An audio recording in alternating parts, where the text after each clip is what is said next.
Hi everybody, welcome back. This is video 2. We're going to be working with cool scales and warm scales. So we're still on panel 1, and the last thing that we did in the first video was to tint or prime the colors of the cool scale and the warm scale in the bottom right corner of the panel. So for oil painters, you will be using titanium white for the cool side. For the warm side, you're going to be using one of the following: Cremnitz white, lead white, or flake white. They're all pretty much the same, and they're going to be warm transparent colors versus titanium white, which is a cool transparent color. Acrylic painters, similarly, will be using titanium white for the cool scale, and they'll be using zinc white, which is the acrylic version kind of lead. I guess it would be the equivalent in acrylics, and that'll give you a warm version for the scale. So we'll start with our panels. They're already kind of this burnt umber color. Everything should be pretty dry. If you rub on it and you look at your hands, nothing should come off.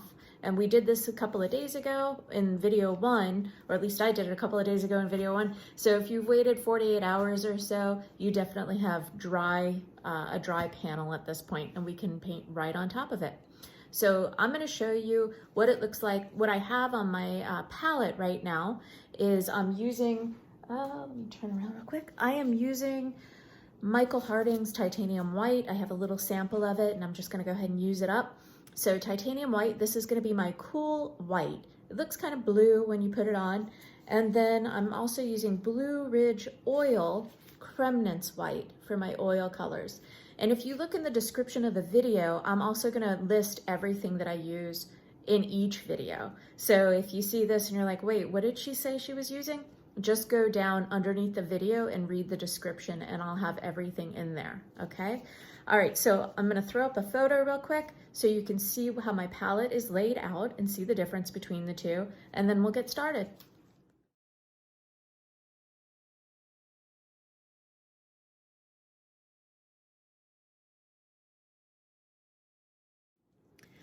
Okay, so before we start, I wanna let you know that I have added just a tiny bit of medium, a little bit of linseed medium to my paint to make it movable, especially with sometimes the lead white is a little bit thicker and it needs to be thinned out a little bit.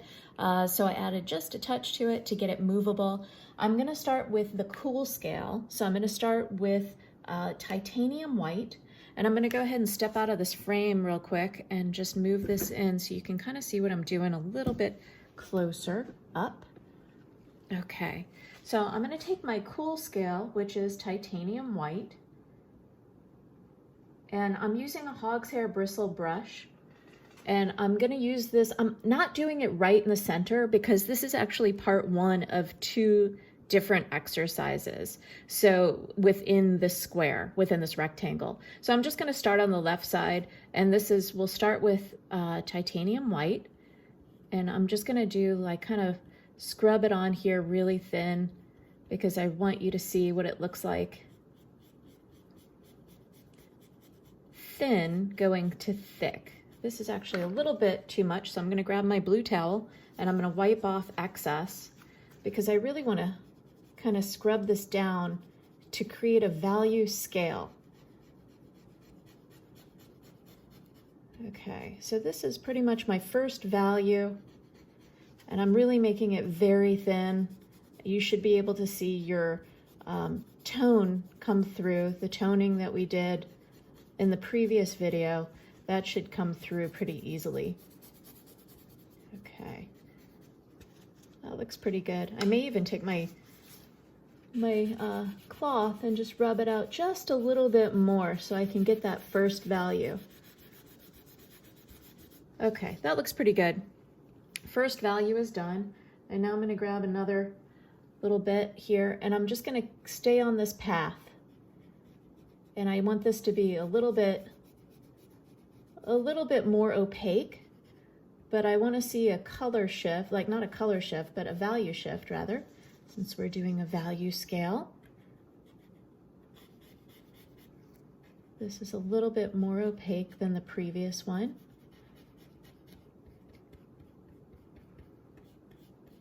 Okay, and then I'm going to do another one, and I'm just going to keep building this up, just like a regular value scale. Take your time with it. Value scales, you know, we tend to want to rush through them, but they're easier to see what's going on. This is a pretty big jump, right? There's a huge shift between this and this. So I'm using my cloth and I'm just kind of wiping off excess, and I'm going to go in there and just kind of soften this up a little bit. Since I'm only using one color and I'm not pre-mixing blobs of this on my palette, I can kind of manipulate it on the scale itself. That looks pretty good. And I don't really need like a huge line between the two. That's okay. All right, so that's pretty good. I'm gonna keep going, still with titanium white because I'm still on my cool side. Optically, what's happening for me is I'm almost seeing some purples, and I could imagine this blue. A lot of people consider titanium white to have blue in it. It's like a blue white. Okay, so I'm just gonna soften that out a little bit. That looks like a pretty good value shift. And again, I'm continuing to use my cloth. I always paint with my cloth in my hand. For me, it's a tool, and it helps regulate the amount of paint I have going onto the canvas at any given time. This is starting to look a little bit thick down there. I don't want to get ahead of myself, so I'm just gonna kind of lighten this up a little bit, just soften it out. Again, this is a hog's hair bristle brush. You can kind of hear it scratching. Okay, and then I'm going to go a little bit more opaque, grabbing more paint. And I'm just leaving, let's see, I'm just leaving a little space so it actually is making a value scale. So you can see my previous value. And you can see how light it is now from that first one down to this one. And nothing is too jumpy. That looks a little bit more opaque than I want it to be at this point, so I'm going to pull some of that out. Okay, that's looking pretty good. This is also helping to give a little bit of nuance, because you have to use a little hand-eye coordination, you got to use some patience, and you got to nuance it a little bit. Okay, I'm going to grab my next blob here. Put that down. I'm still seeing quite a difference between the previous one and this. These two are pretty similar, but I'm going to leave it alone. And I'm going to do this. For acrylic painters, you may end up having to paint over yours after they dry to get a little bit darker. Depends. Okay, that looks pretty good. And then I might have one more.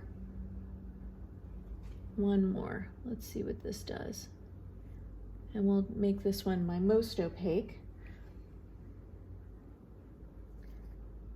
And that is a cool scale on one side. And I'm gonna leave the other side of the same rectangle empty because I'm gonna actually use a cool color when we get down to our color scale.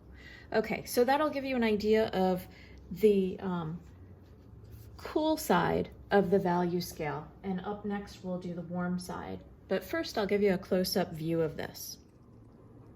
Okay, so you can see a close-up view of the shift. It gets more and more opaque down here. And I'll just zoom out a little bit so you can see it. And now I'm going to do a warm one beside it. Now, it's going to be thrown off just slightly because this side's a little bit darker than this side. But let's see how it works out. Okay, I have cleaned out my brush using some terps that I had laying around. You could give it a quick swirl in solvent-free gel, like oleo gel. I usually swirl it around and wipe it off on a cloth, and that helps to clean it pretty quickly. Okay, I'm still working with my hog's hair bristle brush. This goes for both acrylic and oil painters. All right, now I'm gonna work on the warm scale. So that means I am going to work on using lead white. I'm using Cremnitz white, actually. I'm gonna get a little bit on my brush, and let's see what happens. I'm still working on the left side of this canvas, this little rectangle here, because I want to leave room for my warm value study that's going to come up. So we're using these little rectangles twice. You're going to get a little bit of use out of these. Okay. This is a really nice transparent color. I feel like this is going on a little bit easier for me than even the titanium white.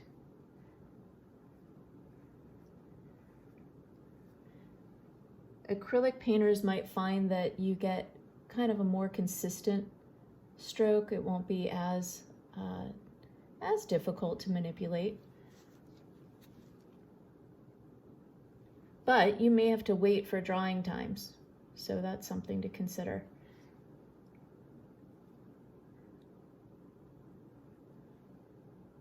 Okay, that's looking pretty good. Let's see how opaque this will actually get. Okay, and now I'm going to move into a little bit thicker. I may not be able to drag this out as long with the values as the titanium, because it's just not as strong. Okay, so that's kind of it. Ta-da! That's the difference between the two. And now what I'm going to do, I'm actually going to do 2 more rows, because I just realized one of the things that I want to make sure that everyone understands is the difference between using titanium white with a color versus using lead or zinc white with a color. So this is my cool using titanium. This is my warm using lead white. And I'm going to show you a close-up of the two. They don't look incredibly different to me right now, but they will in a minute. Here's a close-up view of both of them.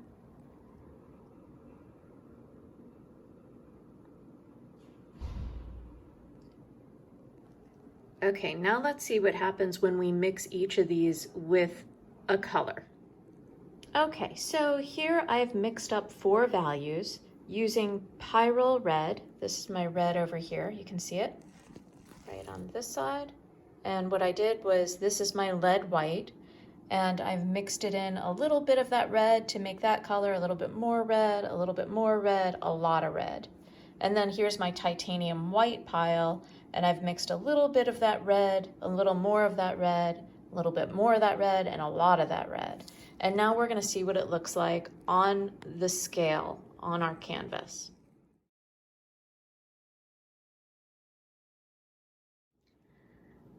Okay, so we're back looking at the canvas. We're going to start with the cool scale, which is what it looks like when titanium white is mixed with pyrolle red. I have a clean brush. I'm still using my hog's hair bristle brush. It's cleaned out. And now I'm going to hold my rag in my hand. So I've got that. And I'm going to go ahead and use a little bit of the titanium white with the pyrolle red. And I didn't mix a lot because and this is on the cool scale, because I want to show you the difference between the, just like with one brush stroke. So one brush stroke, that's 1. Okay, and then the second value, so you don't need a whole lot of this mixture. Second value, and also I had pyrolle red, but you can use cadmium red, or whatever your warm red is. You want to use your warm red. Everyone might have a different warm red, but everyone should have a warm red. Okay, and actually I think I'm going to connect these, because the color surrounding these colors is going to alter the color itself. So because this is kind of on an orange-red background, it's automatically making our red look a little bit more red. So these little pinks are kind of a little bit more pink because of the color around it, because of what's called simultaneous contrast. Okay, next, this goes a little bit darker value. This is starting to get kind of hot pink. You can see the chroma is getting a little bit bright. And I'm really kind of blending into this I'm kind of pushing hard, which is one of the reasons why I didn't make a whole lot of paint. If I made a lot of paint, I could just put a big brush stroke on there. All right, and then my final value, but one of the reasons why we wanted these boards to dry is because we don't want any of that paint getting underneath or mixing into our paint mixtures. Okay, so you can see what happens when you mix your cool white or your titanium white into red, or actually you're mixing red into the white, because dark colors always get mixed into light colors in order to save paint and save time. Okay, so I'm gonna clean out my brush and come back for the warm scale of red. Okay, so my brush is more or less clean. It's a little bit stained from the red, but that's not a problem. It'll come out when I do my final wash of it. Now I'm gonna go to the warm scale where I have my lead white, or the equivalent being zinc white in acrylic paint. And I'm gonna do my 4 values of pyrolle red, or my warm red, mixed into this white. So you can see the difference between the two.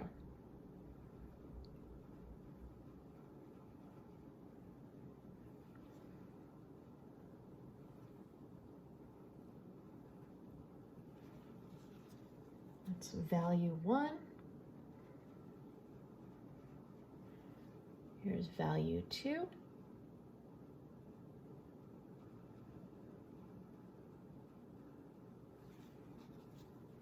And value 3.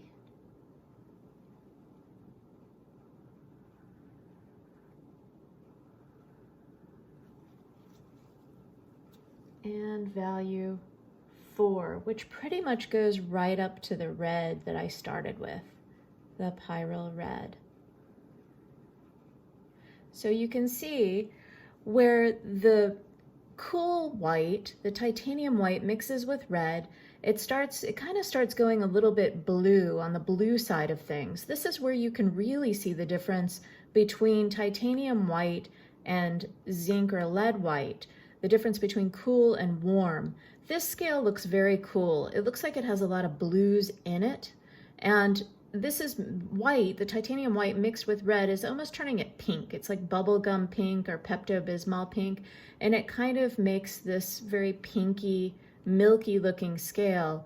Whereas the warm scale, the warm white mixed in, lowers the chroma. So it reduces the saturation. If you had a dial going to vivid saturation and you slowly slid it down toward black and white, that's kind of what lead white does to your paints. It lowers the chroma rather than making them milky, which is one of the reasons why portrait painters really rely on warm whites for flesh tones. So it's not often that you want real milky skin tones. I find that when I use titanium white for flesh, it's never as much fun as using lead white or zinc white, because this starts getting a little bit mushy for me for skin tones, but it looks good for like flowers and for other things. But I really like my value scale very clean and warm, usually for flesh tones. So I'm going to show this up close so you can see the difference between the two. Okay, so you can see the difference. The pink really blended out pink. I'll get it up real close.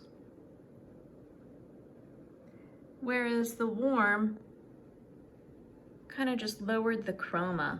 I think you get more interesting colors out of the warm as well. It's more of a variety.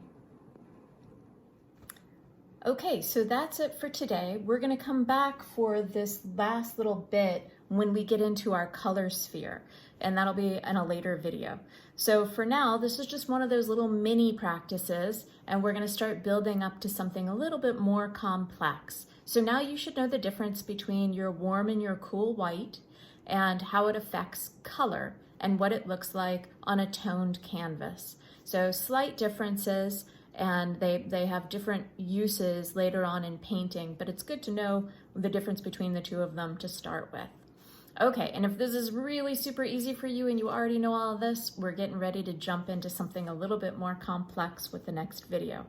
Thanks again for joining me, and I'll see you in video 3 coming up. Don't forget to look in the description below so that you can see all the materials that I used and the idea of the lesson today. Okay, thanks so much.